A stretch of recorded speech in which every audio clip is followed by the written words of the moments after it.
మహాపరిశుద్ధుడైన ప్రేమ కలిగిన తండ్రి, మహోన్నతుడా, మహాగరుడ, మీ ఉన్నతమైనటువంటి కృప కలిగిన నామాన్ని బట్టి మరొక్కసారి మీకు స్తోత్రాలు చెల్లిస్తూ ఉంటున్నాం. ఈ సాయంకాలపు వేళలో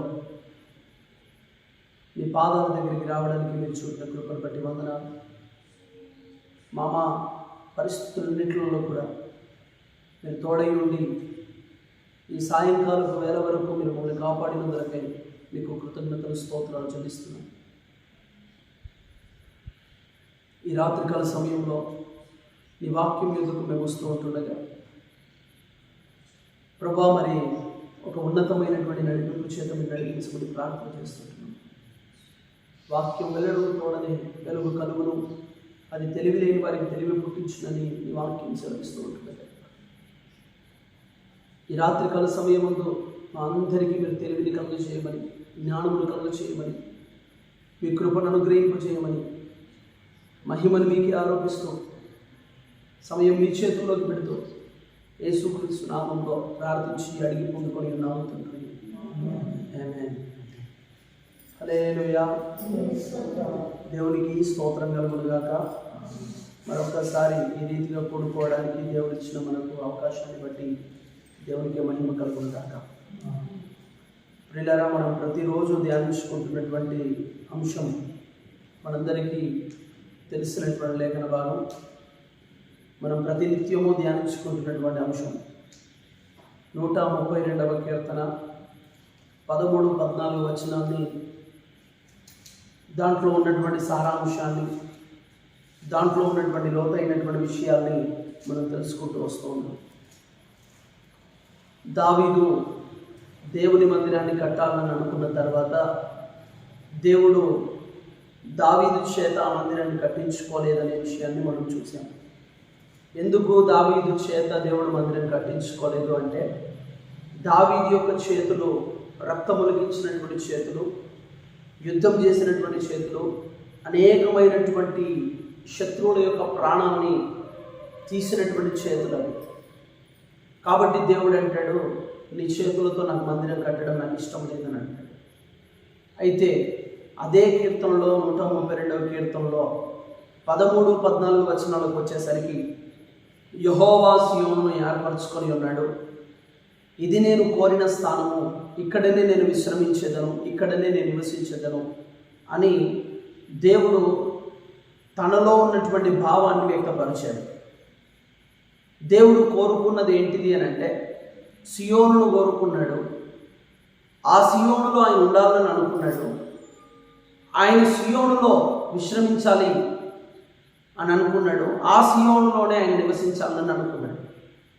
అయితే మనము ఆ సియోను గురించి మాట్లాడుతూ ఉన్నప్పుడు, ఆ సియోను దేవుని మందిరముగా పిలువబడుతున్నటువంటి సియోను, అది ఎక్కడనో ఉన్నటువంటి సియోను కాదు. మనమే దేవునికి ఒక సియోనుగా ఏర్పాటు చేయబడ్డామని దేవుడు మనతో గత దినాల నుంచి మనతో మాట్లాడుతూ వస్తున్నాడు. అంటే దేవుడు మనల్ని సియోనుగా ఎన్నుకున్నాడు. ఆయన ఈ శరీరాన్ని దేవాలయంగా చూస్తున్నాడు. ఈ శరీరాన్ని దేవుడు ఆలయంగా చూస్తున్నాడు.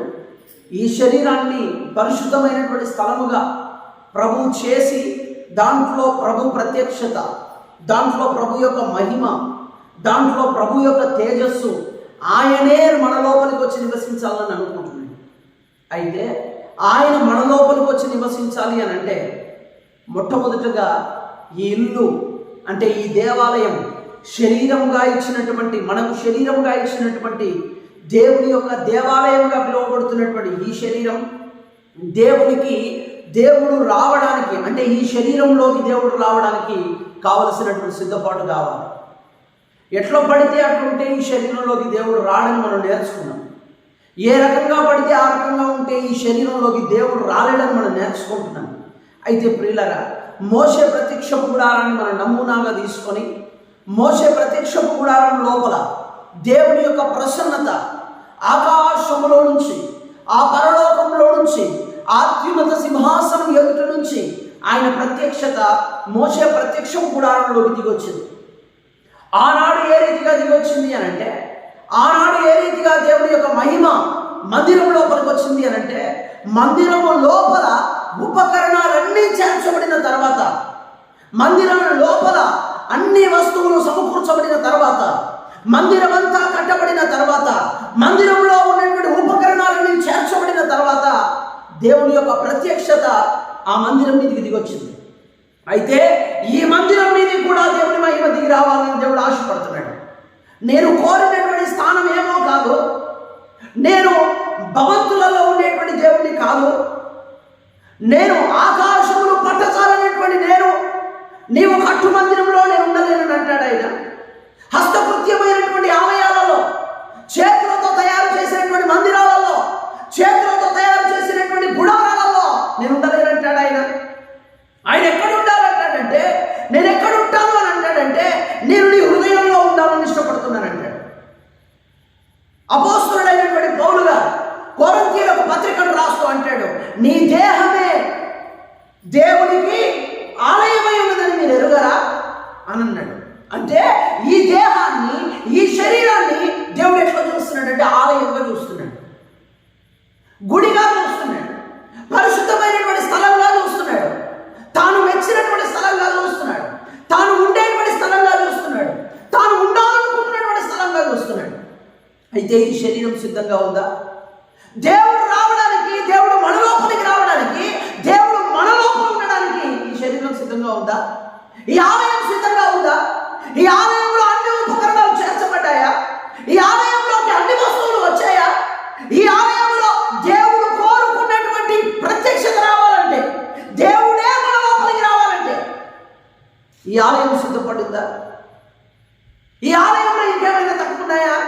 మోషే 40 దినాలు రాత్రి పగలు రాత్రి దేవునితో గడిపితే, ఆ సీనాయి పర్వతం మీద దేవునితో ఉంటే, దేవుని యొక్క మహిమ మోషే లోపల నుంచి కనిపించింది. దేవుని స్తోత్రం కలుగుగా. కనిపించిందా? కనిపించలేదు. అంతకంటే గొప్ప మహిమ క్రీస్తు ప్రభువు వారు మనకి ఇచ్చారంటాడు. ఇశ్రాయేలీయుల ప్రజలు మోషేను చూడలేకపోతుంటే మోషే తన ముఖం మీద ముసుగేసుకున్నాడని దేవుని యొక్క వాక్యం సెలవిస్తుంది. అయితే దేవుని వాక్యం ఏమంటుందో తెలుసా? ఆనాడు ఇశ్రాయేలీయులు మోషేను చూడలేకపోయారేమో, ఆ ముసుగు మోషే ధరించుకున్నాడు.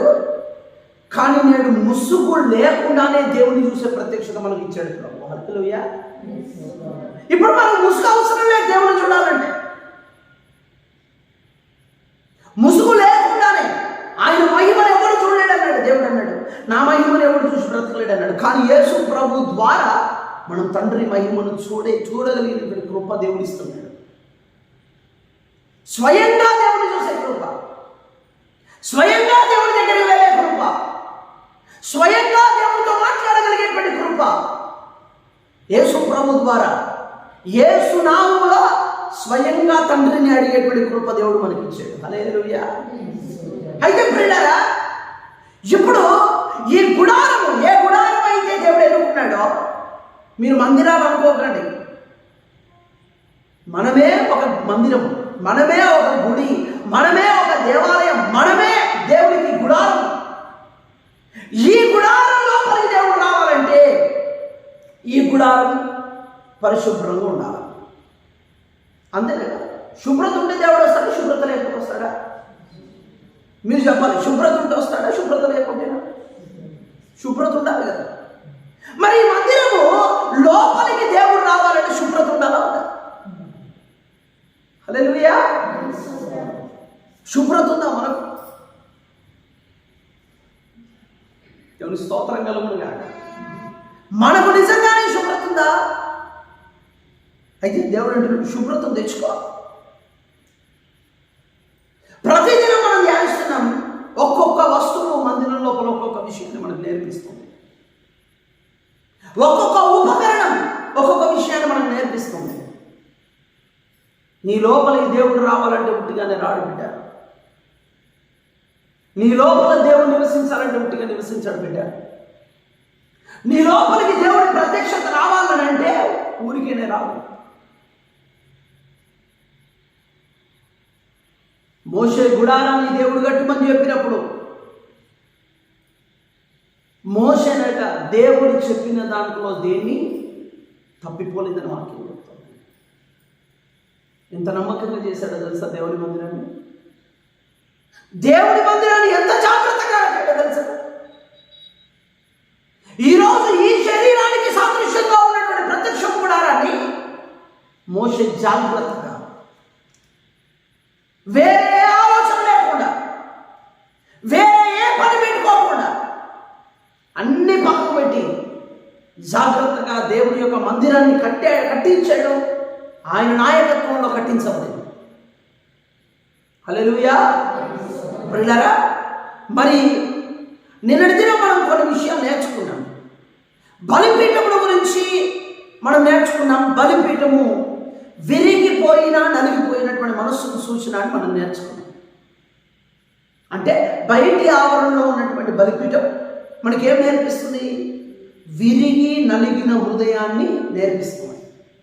మనం నిజంగా విరిగి నలిగిన హృదయంతో, అంటే బలిపీఠం దగ్గరికి ఒక పశువుని తీసుకొని వచ్చినప్పుడు,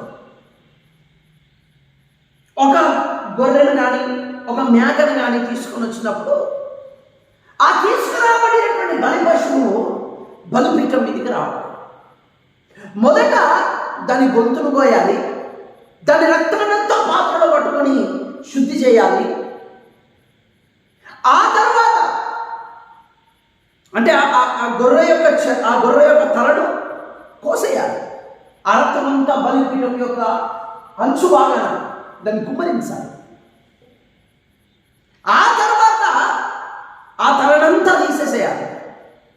చర్మం ఒలవాలి, మాంసం ముద్దలు ముద్దలుగా చేయాలి, ముక్కలు ముక్కలుగా చేసి బలిపీఠం మీద, మంట మీద, ఆ అగ్గి మీద, ఆ నిప్పుల మీద ఆ మాంసాన్ని పేర్చి కాల్చేయాలి. అంటే అర్థం ఏంటంటే, క్రైస్తవుడు చేయవలసినటువంటి పని ఏంటంటే, నీవు దేవుని ఎదుట విరిగి నలిగినటువంటి మనస్సు, నువ్వు కాలిపోయేటువంటి అనుభవాల్లోకి నువ్వు రావాలి. సజీవయాగంగా, మన ప్రాణాత్మ దేవుడు సజీవయాగంగా మనం బ్రతుకుండి చచ్చిపోవాలి బిడ్డ. క్రైస్తవ్యం అంటే బ్రతుకుడు కాదు, క్రైస్తవ్యం అంటే చచ్చిపోవడే. హల్లెలూయా. అందరికీ అర్థం కాదు క్రైస్తవ్యం అంటే. క్రైస్తవ్యం అంటేనే, క్రీస్తు అంటేనే చచ్చిపోతానికి వచ్చాడు కదా. క్రీస్తు బ్రతకడానికి వచ్చాడు. ఆయన లోకంలో జీవించడానికి వచ్చాడా? లోకంలో అనుభవించడానికి వచ్చాడా? యేసు ప్రభువు వారు చచ్చిపోవడానికి వచ్చాడు, సిలువకి ఎక్కడానికి వచ్చాడు, మరణించడానికే వచ్చాడు. క్రైస్తవ్యం అంటేనే మరణం, క్రైస్తవ్యం అంటేనే సావు, క్రైస్తవ్యం అంటేనే నలిగిపోవడం, క్రైస్తవ్యం అంటేనే కాల్చబడడం, క్రైస్తవ్యం అంటేనే మన ప్రాణాత్మ దేహములన్నింటినీ కూడా సజీవయాగంగా కాల్చబడమే, సజీవంగా బ్రతికుండి చచ్చిపోవడమే క్రైస్తవ్యం. హల్లెలూయా. బాప్తిస్మము ద్వారా మనం చచ్చిపోయాం. నీటి లోపలికి మనం వెళ్ళినప్పుడే మనం చచ్చిపోయాం లోకం విషయంలో. నీళ్ళలో ఉంచబడినప్పుడే లోకం విషయంలో చచ్చిపోయాం.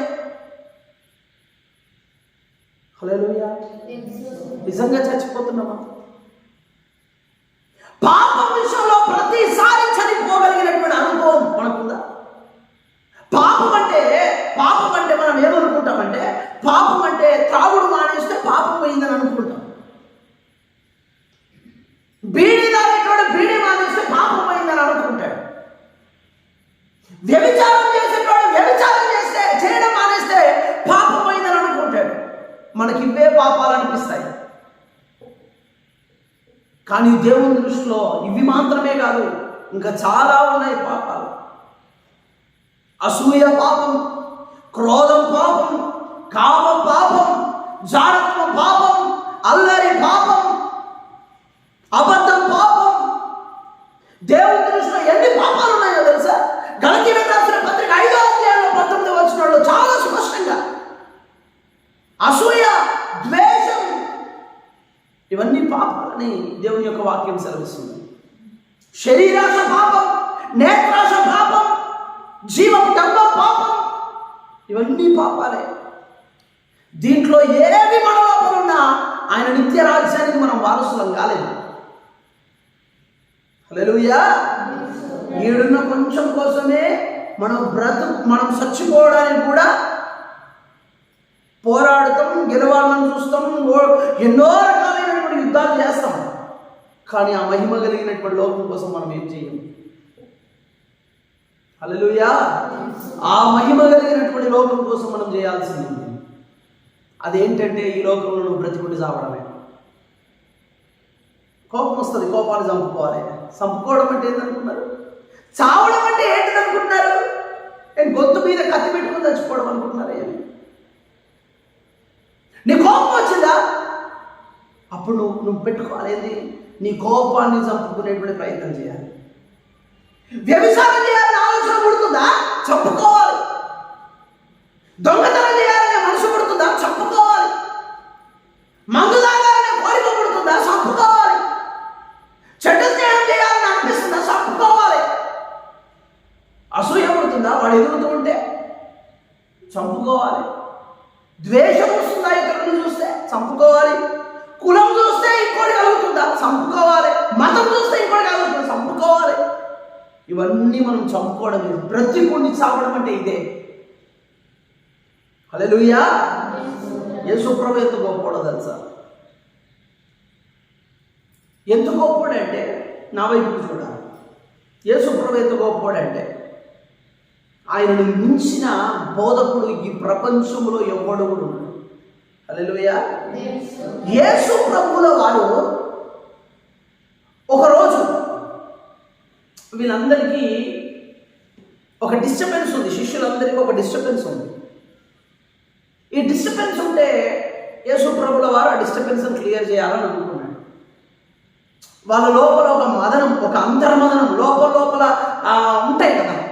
యేసు ప్రభు లేనప్పుడు వాడు కొనుక్కోవడం, వీడు కొనుక్కోవడం, ఇది చేయడం, అది చేయడం ఉంటాయి కదా. యేసు ప్రభు ఒకరోజు క్లారిటీ ఇవ్వడానికి వచ్చాడు. ఆయన హృదయాన్ని ఎరిగినటువంటి దేవుడు కదా. ఆయన మనసులో ఏమనుకుంటున్నారో తెలిసినటువంటి దేవుడు కదా. ఆయన ఒకరోజు, రే మీరేం చేస్తున్నారంటే మిమ్మల్ని మీరు హెచ్చించుకుంటున్నారా బాబు? మిమ్మల్ని మీరు హెచ్చించుకోకండి అని చెప్పాడు. ఏం చేస్తున్నారు? మిమ్మల్ని మీరు ప్రైజ్ చేసుకుంటున్నారు, గొప్ప చేసుకుంటున్నారు. మీరు గొప్ప చేసుకోవద్దన్నాడు. అని వెంటనే ఒక బకెట్ తెప్పించాడు. బకెట్లో నీళ్లు తెప్పించాడు, చెంబు తెప్పించాడు, తాంబాలం తెప్పించాడు. తాంబాలము, చెంబు, నీళ్లు, బకెట్ ఇవన్నీ తెప్పించి మీరందరూ నిలబడంటారా, నేను కాలు పడుగుతాను అన్నాడు. హల్లెలూయా. ఏమన్నాడు? అందరినీ నిలబెట్టాడు. 12 మంది శిష్యుల్ని సీరియల్గా నిలబెట్టి అందరి కాళ్ళు కడిగాడు. యేసు ప్రభు ఏం చేశాడు? దగ్గరగా ఉండి వాళ్ళ కాళ్ళను పట్టుకొని మంచిగా శుభ్రంగా నీళ్లు పోసుకుంటూ జాగ్రత్తగా కడిగి అందరి 12 మంది కాళ్ళు కడిగాడు. పేతురు అన్నాడు, నాకు స్నానం కూడా చేపి అన్నాడు. హల్లెలూయా. నాకు స్నానం కూడా చేపి అంటే యేసు ప్రభు అన్నాడు, స్నానం చేసిన వాడు కాళ్ళు కడుక్కుంటే సరిపోద్దని చెప్పాడు. ఇప్పుడు పొద్దున మనం స్నానం చేస్తాం, మధ్యాహ్నం ఇంటికి వచ్చేప్పుడు కాళ్ళు కడుక్కుంటామో స్నానం చేస్తామా? కాళ్ళే కడుక్కుంటాం, స్నానం చేయం. హల్లెలూయా. అంటే యేసు ప్రభు ఏం చెప్పండి, కాళ్ళు కడిగితే చాలు, నిన్ను కడిగితే అన్నాడు. ఇప్పుడు యేసు ప్రభు కాళ్ళు కడిగించుకున్నాడు. శిష్యులందరూ కలిసి అన్నారు కదా ఏమని, మేము నీ కాళ్ళు కూడా కడుగుతాం అన్నాను అన్నారా ఎవరైనా? అందుకనే క్రీస్తును పోలి మీరు నడవమని చెప్పాడు. దేవునికి స్తోత్రం కలుగుతాడు. హల్లెలూయా. యేసు ప్రభు గురించి ఆలోచన చేస్తే, మనం యేసు ప్రభు గురించి ఒక్కసారి మనసులో జ్ఞాపకం చేసుకుంటే ఎంత అద్భుతం అంటే, ఆయన పరలోకంలో ఉన్నటువంటి దేవుడు భూమి మీదకి వచ్చి శిష్యుల పాదాన్ని కడిగి, ఇగో నేను మీ కాళ్ళు కడుగుతున్నాను, మీరు గొప్పలను అనుకోకండి, దేవుణ్ణైనా నేనే మీ కాళ్ళు కడుగుతున్నానంటే మీరు గొప్పలు కాదని గుర్తుపెట్టుకోండి అని చెప్పాడు. హల్లెలూయా. పిల్లరా, అంత గొప్ప మనస్తత్వం మనకు వస్తుందా? అంత గొప్ప నడిపింపు మనకు వస్తుందంటారా? కాలు ముట్టుకోవాలంటే లేదు, నిజంగా ఒకరి కాలు ముట్టుకోవాలంటే మనం ముట్టుకోగలుగుతాం. స్తోత్రం కలుగునుగాక. ప్రియులారా, యేసు ప్రభువు కలిగిన ఈ మనస్సు మీరుని కలిగి ఉండడం అన్నమాట. మనం కాళ్ళు కడిగే పరిస్థితి, మనం కాళ్ళు కడగాలి తప్ప కడిగించుకునేటువంటి పరిస్థితుల్లో మనం. ఆ వాక్యాన్ని చదువుతున్నప్పుడు నాకు అనిపించింది, నిజమే, మనం కాళ్ళు కడిగించుకునేటోళ్ళం కాదు, కాళ్ళు కడిగే యేసు ప్రభువే కాళ్ళు కడిగితే మనకి రోషం అంతే కదా, మనకేం రోషం నిజమా కదా? లేలుయా. నేను అనుకున్న ప్రభా, సత్యలోపు తప్పకుండా ఈ పరిచర్యలో కాళ్ళు కడిగే నేను చచ్చిపోవాలి అందరి. ఎందుకంటే నా తర్వాత వచ్చేవాళ్ళు కూడా అంతకంటే గొప్ప సేవ చేయాలి. ఎవ్వడిక్కడ గొప్పోడు కాదని అర్థం కావాలి. దేవుని మహిమలు ఉన్నాక ప్రియులారా, యేసు ప్రభుల వారు మనకు మాదిరి అయి ఉన్నారు. యేసు ప్రభుల వారు మన మాదిరి చూపిస్తున్నారు. ఆయన ఈ లోకంలో ఎట్లా బ్రతికాడో, ఈ లోకంలో ఎట్లా జీవించాడో, ఈ లోకంలో ఆయన నడిపింపు ఏంటో, ఈ లోకంలో ఆయన నడవడిక ఏంటో అది మనం నేర్చుకోవాలి. మనం బ్రతుకుండి చచ్చిపోవాలి. మనం బ్రతుకుతున్నామనే పేరే తప్ప మన లోపల అన్నీ చచ్చిపోవాలి. నిజంగా మన లోపల అన్నీ చస్తూనే ఉంటాం. హల్లెలూయా. బలిపీఠం మనకు అదే నేర్పిస్తుంది కదా, బలిపీఠం మనకు అదే కదా చెప్తుంది. క్రైస్తవులుగా పేరు పెట్టుకున్న మనం, క్రైస్తవులుగా పిలువబడుతున్నటువంటి మనం బలి కాకుండా ఉత్సవం ఎట్లా జరుగుతుంది, పండుగ ఎట్లా జరుగుతుంది? మనం బలైపోతేనే కదా పండుగ జరిగింది. ఒక్కసారి ఆలోచన చేయండి. నీ లోపల, మన లోపల మార్పు రాకపోతే మనం ఎన్ని సంవత్సరాలు క్రైస్తవ్యం చేసినా, ఎన్ని సంవత్సరాలు మందిరానికి వచ్చిపోతున్న అనుభవాలున్నా, మన ఆత్మీయమైనటువంటి జీవితంలో క్రీస్తు కృపాసనం ఎదుట, సింహాసనం ఎదుట మనల్ని నిలబెట్టలేమని మనం గుర్తుపెట్టుకోవాలి. మనం చచ్చిపోవాలి బిడ్డ. పాపం విషయంలో మనం మృతి పొందాలి. పాపం విషయంలో మనం చచ్చిపోవాలి. ఎట్లా అంటే, యేసు ప్రభు గురించి ఆలోచన చేస్తున్నప్పుడు యేసు ప్రభుల వారిని ఆయన గడ్డాన్ని పెరికారట. యెషయా అంటాడు, ఆయన గడ్డాన్ని బట్టి పీకారట. గడ్డాన్ని బట్టి పీకుతూ ముఖం మీద కాంగు నుంచి ఉమ్మితే ఆ ఉమ్మిని కూడా తుడుచుకున్నాడు. కొట్టాడంటే యేసు ప్రభు కొట్టలేదా? యేసు ప్రభు గడ్డాన్ని పెరగలేదా? ఆయన 10,000 మందిలో పోల్చదగినటువంటి దేవుడు కదా. ఆయన 10,000 మందిని నిల్చోబెట్టి యేసు ప్రభుని వారిని నిలబెడితే 10,000 మందిని కూడా కోరుకోరు, యేసు ప్రభుని కోరుకుంటారు. ఆయన అంత అందగాడు. ఆయన ధవలవర్ణుడు, రత్నవర్ణుడు, 10,000లో అతికాంక్షణీయుడు, 10,000 మందిలో ఆయన ఎన్నుకోదగినటువంటి వాడు. అంత అందగాడు ఆయన. ఎర్రనివాడు, తెల్లనివాడు, అద్భుతమైనటువంటి రూపం కలిగినటువంటి ఆయన. ఆయన ముఖం మీద ఎట్లా కొట్టాలని అనిపించిందో నాకు తెలియదు, కానీ ఆయన వీపు మీద ఎట్లా కొట్టాలనిపిస్తుందో తెలియదు, కానీ ఆయన నెత్తి మీద, ఆయన శరీరం అంతా, నువ్వు నాగలి పెట్టి పొలాన్ని దున్నుతూ ఉంటే పొలం ఎట్లయితే పచ్చలు అయిపోద్దో, యేసు ప్రభు శరీరం పచ్చలు అయిపోయింది. ఒక్కరినైనా తిట్టాడా? ఒక్కరినైనా కొట్టాడా? ఒక్కరినైనా బాధపడేటువంటి మాట్లాడాడా? ఇది యేసు ప్రభు ప్రేమ. అదే హల్లెలూయా. ఈ ప్రేమకు సాటి ఎవ్వరూ రారు, ఎక్కడ దొరకదు. క్రైస్తవులు ఉండాల్సిందే, ప్రభువును నమ్మినటువంటి వాడికి ఉండవలసిందిదే, ప్రభువును అంగీకరించినటువంటి వాడికి ఉండవలసిందిదే. శత్రువుని సైతం క్షమించగలిగినటువంటి ప్రేమే యేసయ్య ప్రేమ. దానికి మించిన ప్రేమ లేదు. పాత నిబంధనలో దేవుడు కంటికి కన్ను పంటికి పన్ను అన్నాడు, కానీ కొత్త నిబంధనలు అంటాడు నీ శత్రువుని కూడా నువ్వు ప్రేమించు అంటాడు. నిన్ను కొట్టడానికి వచ్చిన వాడిని కూడా నువ్వు ప్రేమించంటాడు. నిన్ను బాధ పెట్టడానికి వచ్చిన వాడిని నువ్వు ప్రేమించంటాడు. నీ శత్రువుని ఇంటి ముందు నుంచి వెళ్తుంటే, నిన్ను చంపడానికి ప్రయత్నించిన వాడిని ఇంటి ముందు నుంచి వెళ్తుంటే ఇంటికి పిలిచి భోజనం పెట్టబడ్డాడు. ఎవరు చెప్తారండి ఇంత మంచి మాటలు? యేసయ్య తప్ప ఇంకెవరు చెప్పగలరు ఇంత గొప్ప మాటలు? హల్లెలూయా. బలిపీఠం మనకి ఇది నేర్పిస్తుంది బిడ్డ. ఈ బలిపీఠం మనకు నేర్పిస్తున్నది ఏంటంటే, నీ శరీరం ముక్కలు ముక్కలుగా చేయబడాలి. నీ శరీరం చచ్చిపోవాలి, నీ శరీరం కోరికలు చచ్చిపోవాలి. శరీరం చచ్చిపోవడం అంటే అర్థం ఏంటంటే, నీ శరీరంలో ఉన్నటువంటి కోరికలు కావాలి. ఆ కోరికలు బలిపీఠం మీదకి రావాలి. ఆ కోరికలు అగ్నిలో కాల్చబడాలి. అప్పుడు నీవు విరిగి నలిగినటువంటి మనస్సులోకి వస్తే, హల్లెలూయా, తప్పిపోయిన కుమారుడు విరిగి నలిగిన మనస్సుతో రాలేదా?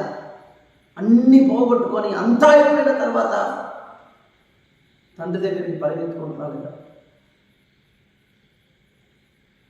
హల్లెలూయా. నీ సొంత ఆలోచన, నీ సొంత తలంపులు దేవుని ఎదుట పనికిరావు. ఆయన తప్ప మనం ఎవ్వరూ కాపాడలేము. హల్లెలూయా. కళ్ళు మూసుకుందాం. బలిపీఠపు అనుభవాలు ప్రభు మనతో మాట్లాడుతూ ఉంటుండగా, దేవా ఒక్కసారి మనసు తెరుస్తావా? హృదయాన్ని తెరుస్తావా? ఆ కఠినమైనటువంటి హృదయంతోనే ఉంటావా? వాత వేయబడ్డటువంటి మనస్సాక్షితోనే ఉంటావా? ఒక్కసారి